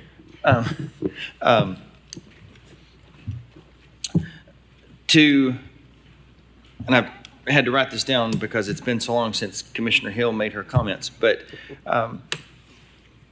you referenced going back to 2018 for crime statistics to say that we would qualify for the violent crime grant. Well, I pulled up the violent crime statistics for Knox County, and in 22 to 24, we had a murder rate drop of 60% in the county. Now, that's excluding the city. The city, that's a totally different discussion. But in the county, we had a 60% reduction from 5 murders to 2. While the city actually had 24, and a much greater stark difference between the county and the city. Typically, they're 2 to 2.5 times more crime rate, the number of incidences than what we do in the county. And I think that is, again, attributed to the great personnel we have patrolling the county. But in that, with those numbers, I'm still trying to wrap my head around why we went so hard at this technology instead of some of the other things that would have directly impacted these zip codes, that would have gone into you know, I get the inside the detention facility programs and after they're released and work programs. And correct me if I'm wrong, but you said that we've spent $500,000 so far on technology, replacing and updating technology, correct? Yes, from the Roger D. Wilson Detention Facility. Okay, and then we've also spent $850, close to $900,000 with Flock. Two? That is correct. Okay, that's $1.4 million. We have $100,000 left. And we're 8 months, almost 9 months past the time when we approved receiving the grant. And we've blown through it. We have $100,000 left. What's going to be spent on these other programs that were in the application that we said we wanted to do that won us this grant with the state when we've already spent 1.4 million? So there was 800,000 spent with the Flock program. There's 567 spent at the Roger Wilson Detention Facility. The remaining amount was used to acquire space for the Real-Time Crime Center, to buy technology for the Real-Time Crime Center, to renovate the property itself at the Real-Time Crime Center. Okay, so according to the state's, the application and the grant process, have you all been filing your quarterly reports with them? Yes, sir. And they're aware that the list of things that we said we wanted to do on the program have now essentially run out of money? They are aware of it. We report as we're required by the grant. Okay, have they given any feedback as to what's not going to be fulfilled in that application? They have not. Okay. All right, then my next question is on the drones. It's, as I've mentioned to you, in my mind, I just see it as kind of an extension of the aviation unit. Yes, sir. The violent crime program, I guess the violent crime problem that qualified you all for this grant was concentrated in particular zip codes. But let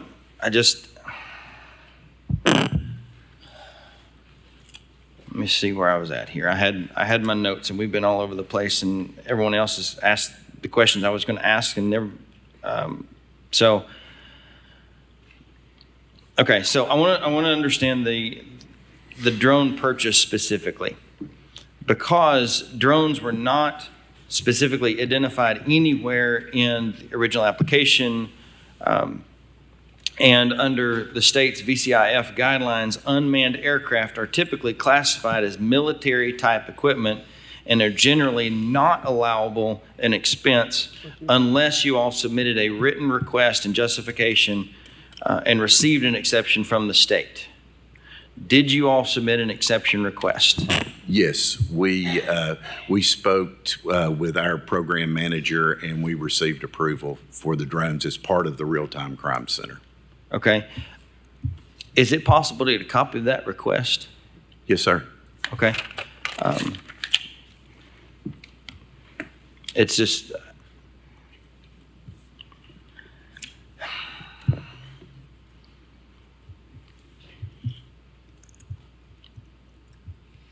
I'm just trying to figure out how in the world we look a $1.5 million gift in the mouth, and if we set ourselves up to where we set up a virtual crime center and we invest in leasing technology, that if we don't continue spending millions of dollars every single year, it was all for nothing.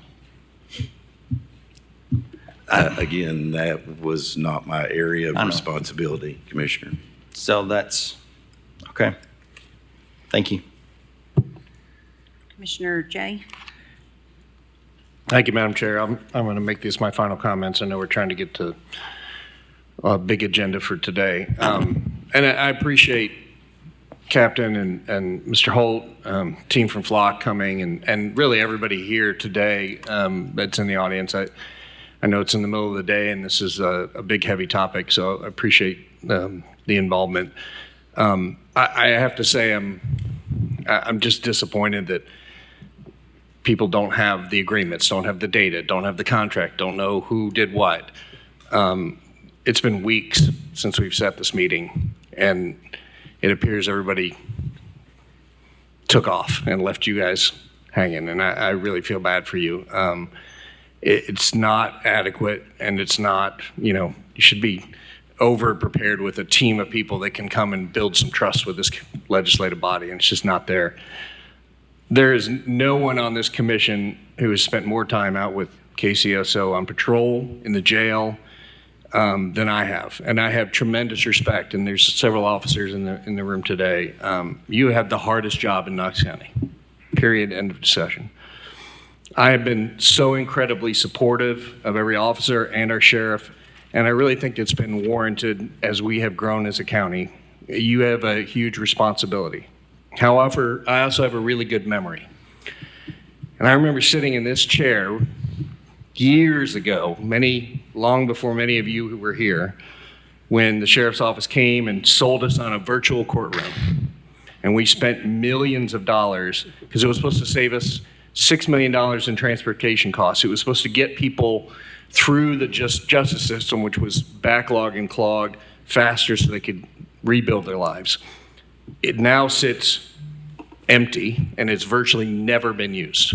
What a waste of taxpayer money. So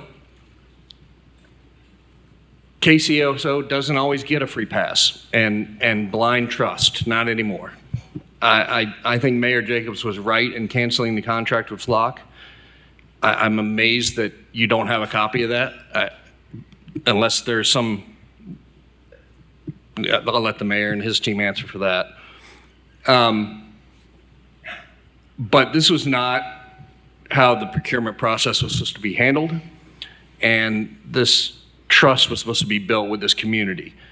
I don't think Sheriff-elect Gibson is here today. I'm confident he's probably watching online. I know some of his soon-to-be senior team might be in the room. You're getting a raw deal, Sheriff-elect Gibson, as you take over the next sheriff. I agree, some technology, surveillance tools may provide some help in public safety. I want you to have every possible tool you have to keep our community safe. But in this case, I really believe that the Knox County Sheriff's Office, they put this train way in motion before we had a chance to be a part of it, and this community had a chance to be part of it, and it happened in the wrong way. Even as a duly elected sheriff and a constitutional officer, there are always checks and balances in government, and no one is above the law. No one can skirt around policies, and nobody can operate without limitations. So the sheriff's office should have come to this commission long ago, years ago. They should have shown us the entire plan. They should have brought the vendor to the table. They should have outlined the reasons, shown us the data, where they were going to go, why they were going to go, how were we going to know if it was successful. They should have talked to us about the cost, the today cost and the years to come cost that is unfunded and is not have money for. They should have built that trust on the front end. And that never happened. So this flew under the radar, whether it was an intentional or not intentional, it doesn't matter. It was inexcusable, and so here we are. So as such, I'm gonna be supporting Commissioner Thompson's ordinance next week, and I'll post this on the forum, but I'm gonna offer an amendment to include a direction from this commission, the legislative body of Knox County, to have all Flock cameras devices removed from operation and from Knox County within 30 days if that passes, and for the ARC to remain closed until our new sheriff decides to come to this legislative body with a presentation, with data, with vendors, with a plan, with a team that can install trust. I won't be here when that second vote happens, and I won't be here as a commissioner when that new sheriff comes, but I will be a citizen. And I'll be in that seat asking my sheriff to do this better. That's it. Commissioner Lee? Thank you, Madam Chair. I want to echo Commissioner Jay. I would say this is probably one of the times I have totally agreed with everything you just said. It is a miracle. I will want to applaud our sheriff's department. We have an awesome sheriff's department. I do support our law enforcement, and I'm sorry that you're getting the blunt of this and any officers here. It's not geared towards you. It's just geared towards the frustration about this whole thing that we have to, as a legislative body, we have to deal with. We are the gatekeepers, and the people that are here are citizens. They're relying on us. And I'm so disturbed with how many years this has been going on, and there's no policy. It's like having a police force, but no rules. I mean, it's just not acceptable in any society, and to our taxpayers, to our citizens. And we talk about the systems and who could get this information. And 350 people, we had 11 officers from the sheriff's department that was recently indicted. One of those was in the IT department. Our citizens demand transparency. There hasn't been any communication to myself for this body about this stuff. This is all pretty much new stuff to us that's been laid out here the last few weeks. I wasn't contacted, but I will say, we've got a congressman right now that's trying to get this federally addressed. We've got state legislators from Knox County who are going to our state to address this. So this is a big deal. I will say body cameras are very important. They protect our officers. They also protect our citizens. But surveillance without a search warrant is unconstitutional. And I applaud everything that all the commissioners have said, but I totally, what Commissioner Jay just said, I will support that addition that he's going to make. And I believe that this commission, I would urge everybody to support this because our citizens demand this. And I think this also protects law enforcement as well. So, but I thank you and I applaud all of you for being here, our citizens and law enforcement. And I'm sorry you're taking the blunt of this, but we were told a few weeks ago, nobody's here who told us a few weeks ago they were going to answer our questions. But thank you for that, and thank you. Commissioner Lee, can I correct one thing that was incorrect? Since we've been using license plate readers, we have had a policy in place. It's called it's our general order. Okay, but you said you have a draft policy on the flock cameras. For the real-time crime center, which Right. does cover the flock cameras. Right. But right now, as of today, the license plate readers that are active, we have a general order for our agency and our officers to abide by. Okay, how long have you had that? It's been in place, I know, since 2020, since we got the first LPR. Okay. But does that include the flock cameras that we're talking about today? A license plate reader is a license plate reader. Okay. All right. If that is the case, but we haven't seen that. But I still am against the use of flock cameras. Thank you, though. Yes, ma'am. Commissioner Fox? Thank you, Madam Chair. You just answered my question, or at least part of the question I was going to ask, which is how long have license plate reader cameras been in place in Knox County? Since 2020. Okay. Have there been any other vendors of license plate readers besides Flock that Knox County Sheriff's Office has used since 2020? Not that I've dealt with. Oh, Motorola. Motorola, okay. Are there any? I've not dealt with those, but yes. Okay. Are there any Motorola LPRs in place at this time? I don't think we have any fixed ones, do we? Do we? Oh, okay, yes, we do have the fixed Motorola LPRs at the jail. At the jail? Yes. Okay, but they're not road monitoring cameras? They're license plate readers. At the jail? Yes. Oh, just in the parking lot or something? Is that? Yes, sir. Oh, okay, all right. You, on public roads besides the jail, are there any Motorola license plate readers? Not fixed ones, no, sir. Okay, just the cruisers have. That is correct. Okay. Yes. I think that's all. Well, okay, how long has the state been using license plate readers? That is a question I have. The state of Tennessee? Yes. That I'm not, Since the 90s, is that right? since early 2010. Okay. I know there's a statute dealing with them. All right, thank you. Commissioner Rawls? Thank you, Madam Chair. Like, looking at the basis for the grant that came last year, thinking about all the things that, like, that can't be answered just because of team not available or just inadequate. I mean, you guys have had a large shakeup in the sheriff's department, so there may not be people in place, but I think 6 years to be able to tell about impact is adequate enough, and I don't see that. But I'm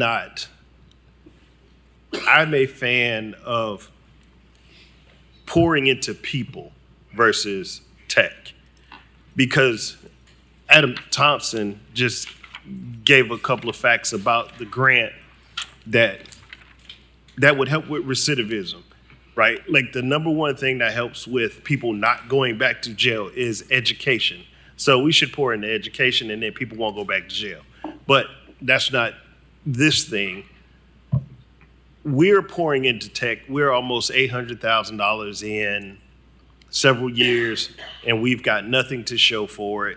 We've got no way to validate if this is a good thing, which I don't think it is. I don't think we need to be a police state. And we got enough of it. I mean, we got enough of it. And so I'd love to see us, again, pour into people. I can't, if this came before me today, like, and said, hey, would you support flock cameras and flock this? I'd say, nah, flock off. Like, I just would, because there is nothing that has been validated that would say to me that this process and where we are today is necessary for Knox County. Commissioner Thompson said, what was the zip code that has 5 camp? Well, we butt up against each other. These straw planes, I'm right at the east. Where'd you say had 5 cameras? Right outside your neighborhood, right? Oh, well, I was saying it was within 5 miles of my house, there's 10. 10? There's 10. There's 40 in the 8th district. 40 cameras that we have no reason or no way to validate what level of impact that they've had. And I think 40 in your area is crazy. I think 10 in my area is crazy. But I don't know how many of them are in my area. I'll be honest with you, because nobody can give me that number. So. Well, and where our area matches is that Holston Hills, Chilhowie area. And how many are there? Well, give me a second.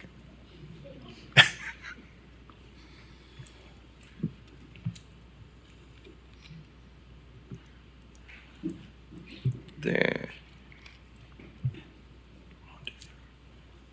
Okay, 5. 5. Say you. I don't know that to be true. I can't validate that. So I'm saying I don't believe you. Somebody prove them right or prove them wrong. I don't. That's what I'm saying. Yeah, and that's in the county, not in the city. Yeah.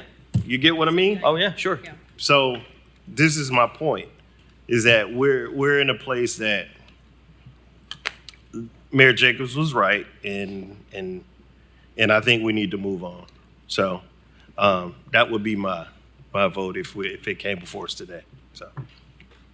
Commissioner Frazier? Thank you, Madam Chair. I want to echo my colleagues' appreciation to the Sheriff's Office, to Flock for being here, and really for the citizens engaging and expressing their comments and feelings on this issue. I just have one last clarifying question, and I'm not really sure who to direct it to because the Sheriff's Office does not have legal representation, so I guess it would be to the county's legal representation. But with no service agreement, how are the 143 cameras still operating? I don't know that they are. I thought that the mayor, and I don't know, but I thought I read and heard that the mayor, excuse me, I forget. I thought that the mayor and Sheriff Spangler had agreed to stop those things going for 60 days. So they shouldn't be It was the operating right now. installation of new Yeah, it cameras. was new activity, I think. So my question remains, with no shouldn't. active service agreement, how are the 143 cameras operating? I don't know. I thought they were all shut down. Mayor's shaking his head no, so I don't know what the deal is. I mean, does This it thing require is action so- from this body? Does it, You know, this thing from the start has not been very, you know, if you get a grant, the money goes into the general fund, but it's dedicated to that. And then if somebody, health department, wants something out of that grant money that's there, they come to commission and say, we want, from that money, we want you to approve us $150,000 for this, and then you vote on it. That wasn't done in this case. So I'm at a total loss as to what's going on. so I guess my question is to Flock. You do not have an active service agreement with Knox County. There is, yes. And you guys, Good. So when you guys join your cooperative with Omnia Partners, the services contract is online. So you can just type in Flock Safety Omnia contract and it's available to the public. But we don't have a contract now because. But is it signed by the mayor of Knox County? Go answer that. So the way national cooperatives work is that you accept a cafeteria of contracts, and then, which I'm pretty sure, well, I know I'm sure, that county procurement brought down the Omnia Partners Agreement, and commission approved it. Otherwise, county purchasing would have never processed the purchase order that that references Omnia Partners Contract Number 250203, which includes the service agreements. Madam Chair, may I ask a follow-up question to if I still have the Fraser- floor, Commissioner Oh, Jackson, real quick. Mrs. Benedict, would you like to speak to this? Sure, I can. Mandy Benedict, Director of Procurement. Knox County Procurement did approve a purchase for $800,000 for the Sheriff's Office through the Omnia contract, but it was only for commodities. The service agreement was a part of the cooperative purchase, but the mayor did not sign that written agreement. It would have had to come for approval before you all with the written agreement, and then for the mayor to sign as a contract. So you are rebuting that we have an active service agreement? Yes, ma'am. Okay. In our capacity, without a service agreement, There can is these, an agreement signed. Whether or not it is a valid agreement is another question. And that's what the mayor brought up in that letter. And the only signed agreement that we have is the 2020 contract. And then there was a 2024 document. It was like a $90,000. We're not really sure what it was, but that was what was given to us. okay, so I'm really confused. I still don't have an answer to my question about the cameras are operating. There's no service agreement. These cameras need to be deactivated immediately. There's no service agreement. We don't have a service agreement.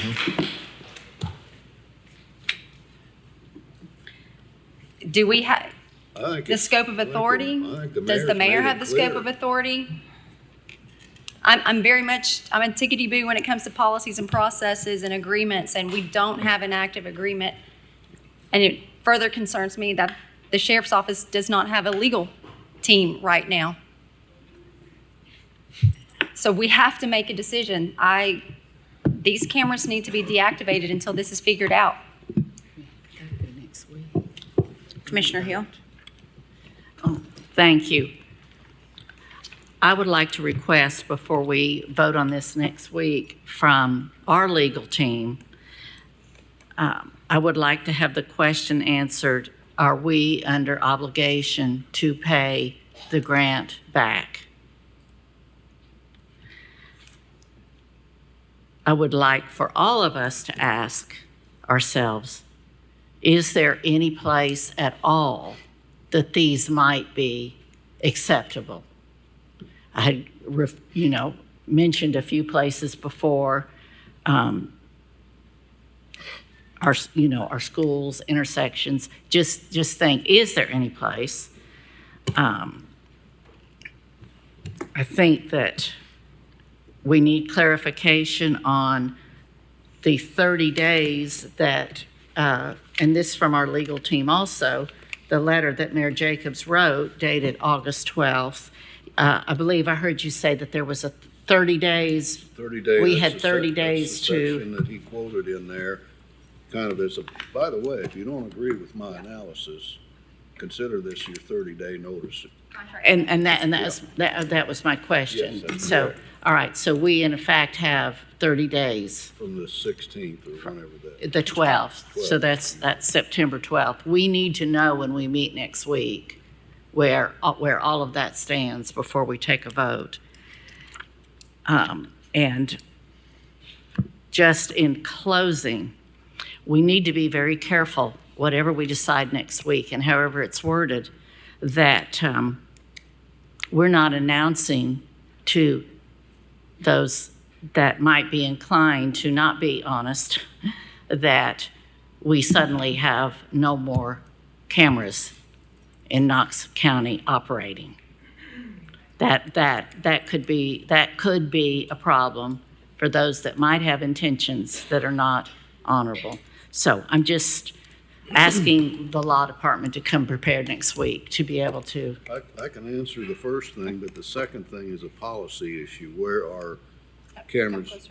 You gotta eat the mic. Eat the mic. I'm not used to. I can give you an opinion on any obligation to pay any grant money back. But on the second thing you ask, where are the cameras acceptable? That's a policy issue, and I can't give you a legal opinion on that. And I'm perhaps looking for a way around if the law department comes back and says, we're on the hook for this money, we got to pay it back, then perhaps we need to be thinking of some of these places where maybe they are in fact, where they are in fact tolerable and acceptable, so that if we keep some of them operating, we won't be on the hook to pay this money back. I'm just trying to be logical and not totally reactive in what we do, just trying to protect all of us as well as we can. So, thank you, Director Booth. You're welcome. Commissioner Thompson. Thank you, Madam Chair. If you'd asked me 1st of July when I poked my nose down this rabbit hole, this is where we would be, I wouldn't have believed you. Commissioner Hill, to answer your question, is there any place that they are beneficial? I agree with Director Booth that that's a policy decision, but given the current circumstances, the answer is no. And we'll figure it out later. But for right now, no. There's not a place right now. And what will we do if folks understand that there are no cameras in Knox County? We still have 350 sworn officers who have dedicated their careers and their lives to serving Knox County that were on the job prior to us getting these cameras in this massive expansion, who dropped the crime rate 25% in Knox County. They were doing an outstanding job before we brought cameras in. This isn't their only law enforcement tool and resource we have. And the greatest resource we have are the people that serve Knox County. And it's our job to give them the tools and the resources to do so. but in the manner that this was acquired is unacceptable. And I think that that's been clearly noted, and not at the fault of the two representatives here. And I know it's been said before, but no, thank you for being here. And even the flock representatives, I know, this is not a very warm and welcoming situation to walk into, but we appreciate you all being here too, and all of you all in the audience. We've heard from you multiple times, overwhelmingly, that you're concerned about this, and I know that there were lots of details that you all didn't know that we were learning through this process, and I'm hopeful that once we get past this, we can move forward in a better direction. I know Sheriff Gibson has promised transparency, and I believe he will. I trust him on that. And going back to last month when I brought up this ordinance as an emergency ordinance, this is why. It would still have required 2 readings. But to Commissioner Jay, your amendment, I would certainly be happy to include that in there. And this is still listed as an emergency ordinance. So if it were to pass with 2/3 majority, it would be a single reading, and you would be here for its totality. So unless Director Booch says otherwise, but that's the way I understand it. It's still listed as emergency ordinance. So this will be finalized at the end of this month if it passes with 8 votes. So thank you. Commissioner Jackson? Thank you, Madam Chair. This is a question for Director Book. We got a question for Director Book. So we vote on the 31st on this. The new sheriff is sworn in the following day on the 1st. Can the sheriff sue based upon that he does not, his legal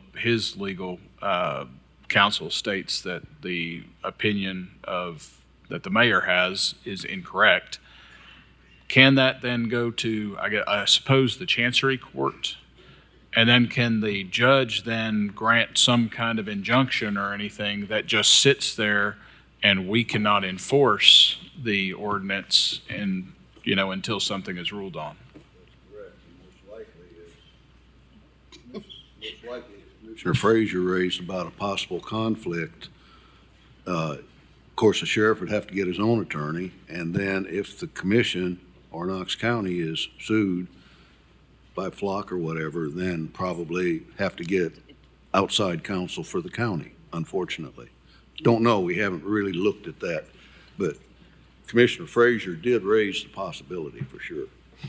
Yeah, one of my favorite economists is Thomas Sowell, and he always said there are no such things as solutions in government, only trade-offs. Yeah, that's right. And, that's, if we, I just want to point out that if we go forward with this, we could be looking at a lawsuit from the sheriff, and that if the sheriff filed suit and the judge said, hey, we're granting an injunction, we could be sitting here in perpetuity without being able to enforce it.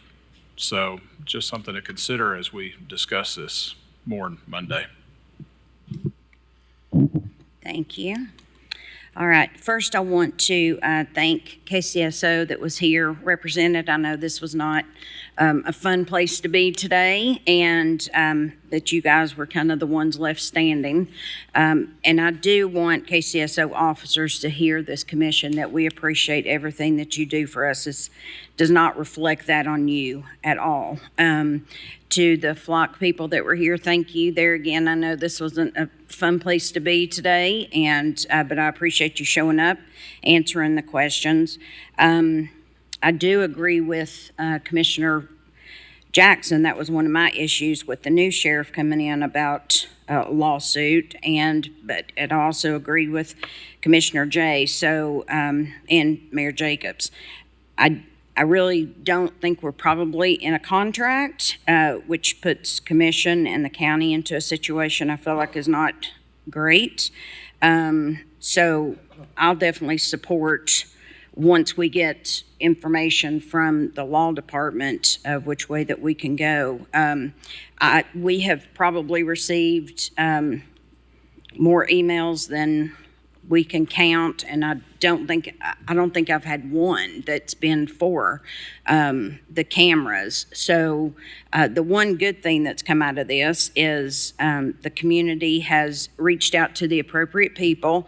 They've shown up, and it does definitely show that Democrats and Republicans can agree on something, because we have definitely shown that as a county, and I think that's a good thing, especially in the political climate that we're in. So thank you all for being here. Thank you also for being respectful to at the beginning and listening and not interrupting. I appreciate that greatly. So if we have no further business before this commission, I will call us adjourned.